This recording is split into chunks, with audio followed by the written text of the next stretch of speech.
وكذب به قومك وهو الحق قل لست عليكم بوكيل لكل نبأ مستقر وسوف تعلمون وإذا رأيت الذين يخوضون في آياتنا فأعرض عنهم حتى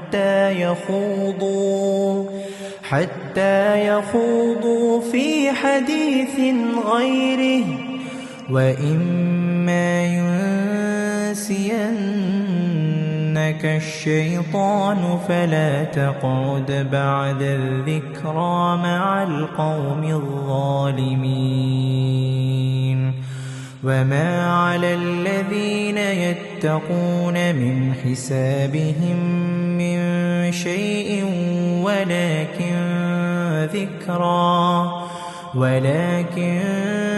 ذكرى لعلهم يتقون